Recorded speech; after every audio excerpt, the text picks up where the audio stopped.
You're welcome back to Lunchtime Politics. And now to some of our stories in brief.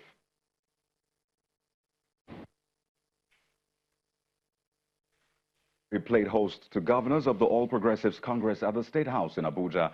The governors met to deliver a congratulatory message, or messages in this aspect, in respect of the party's victory at the just concluded National Assembly elections. The governors also thanked Mr. President, or the President, for improving the state security in the country, and they promised to boost social cohesion and economic performance in the country.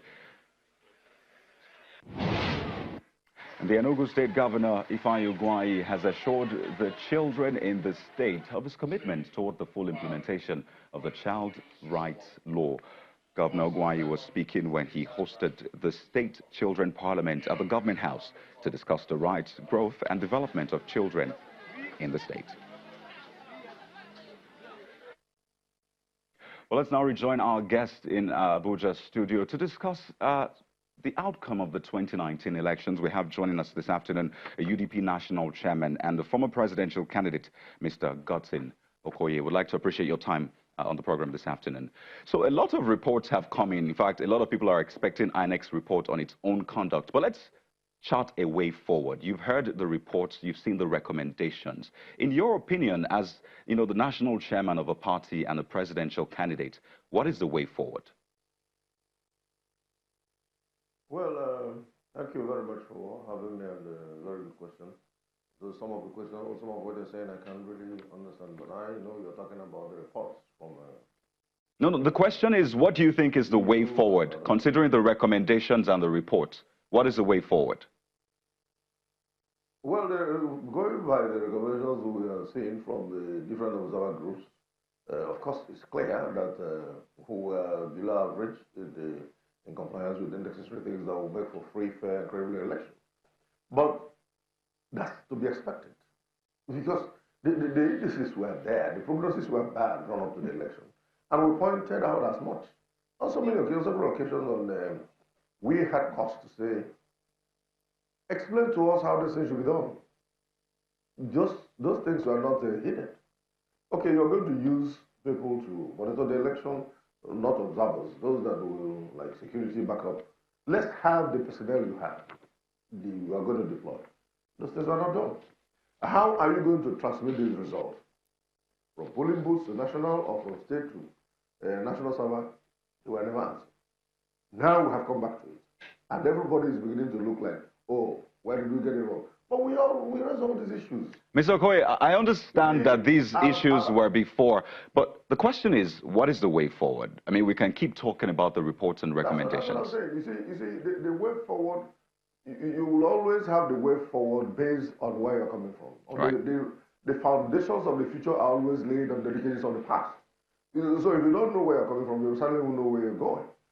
We have to have a strong commitment to do things right. That's where we start.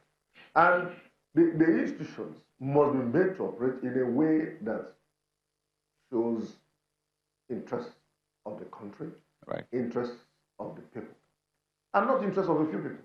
Right. For as long as individuals see election as something to satisfy their personal interest, and they boil down to personal contestations, we will always miss the point. Right. And that gets me to what I've always said. Okay. We have a national interest. Mr.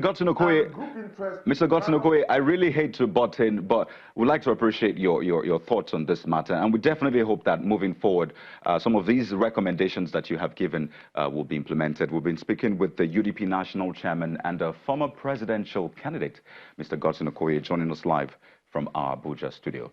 Well, let's head over to Katsina State, where Governor Aminu Masari has been reacting. Or before that story, rather, the president of the Senate, Senator Ahmed Lawan, has promised that the 9th National Assembly will prioritize working on the electoral bill for credible and acceptable electoral processes. Senator Lawan was speaking when he hosted the European Union Elections Observation Mission in Nigeria. In his office, the mission was at his office to present its final report on the recently concluded elections in the country, after which they visited the Speaker of the House of Representatives, Honorable Femi Gbajabiamila. Well, let's get some updates from the National Assembly, and we have our correspondent, Larry Lasisi, to give us an update. Hello, Larry.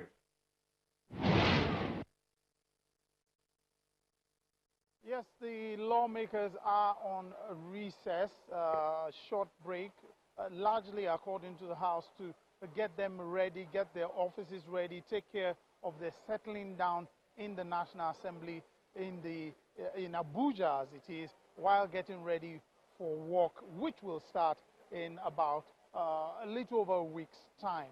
I can tell you that meetings, what has been happening largely have been meetings of the different committees, meetings with the speaker, like some courtesy calls.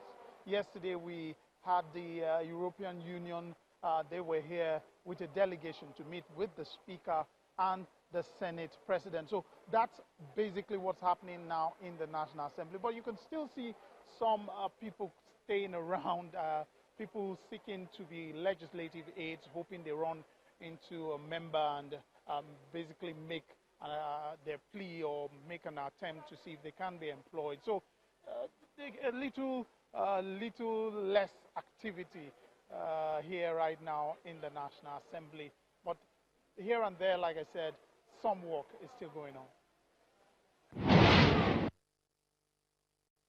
Thank you, Larry. Well, the Kwara State House of Assembly has recommended the suspension of 16 local government councils over allegation bordering on misappropriation of 33 billion naira.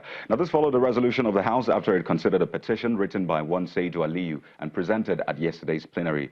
The House leader, Abubakar Olawonyi, tabled the petition, which was unanimously considered after a debate, prompting the lawmakers to recommend the suspension of the local government councils.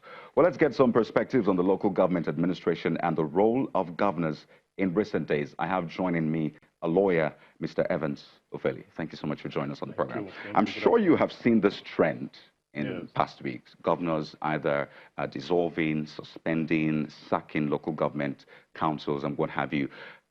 Do you think this is right? Do you think this is the first step for most of governors? Some of them are new governors. Do you think this is right? Well, I don't think it is right because if you look at it, the local government council derive its legitimacy from the people. And then if you look at Section 14 of the 1999 Constitution as amended, it says that it is hereby accordingly declared that sovereignty belongs to the people, through which government derive our legitimacy. It didn't say that sovereignty belongs to the governors. It said it belongs to the people, through which government derive our legitimacy. So you're saying this is unconstitutional? It is unconstitutional, but there is a broader perspective to the discourse.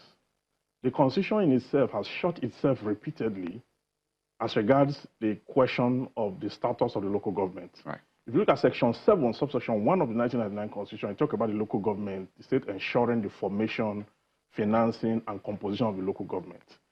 If you look at the second schedule of the 1999 Constitution, it gives clearly stated the legislative concurrent list, and then the federal legislative list, right. And then you have this proper structure for which states have functions, and then the federal government have functions and items. But the only part where you now mention the local government is in the fourth schedule. Okay, paragraph 2D of that fourth schedule now talks about the local government as a unit of the state. Okay, I'd like to hold you there for a bit. Let's talk about finance. I mean, you mentioned finance, and the NFIU has been a major talking point. Do you think that this is the breakthrough that local governments have been praying for? Do you think this is a prequel to bad blood between state and local governments? Yes, I think so. I think so because before now, the financing... First, you think it's a breakthrough, it's good for local governments? It's good. It's good for local governments. Right. Because we must sever the local government completely from the appendages of the state, because the state governors feel that the local government is their property. Right. And that is not legitimacy. Because if the local government conduct elections and then they have the mandate of the people, they should be answerable to the people, not the governor. Okay. And that must be properly cleared in the Constitution. Until we have that resolved, see, the Constitution must be amended to fully reflect the purpose and function of local government. It is not enough for you to just have a local government stated as a passing information in the Constitution. And then the functions and the duties, responsibility, and proper formation is not well defined. I understand. I like that you've established that, and would like to appreciate your time on the program and your perspective, which means a lot. Mr. Evans Ofeli, of course, is a legal practitioner, and he's been telling us about local government administration in the country. Well, that's much we can take on the program this afternoon. Thank you for watching. I am Kayode Okikioyi.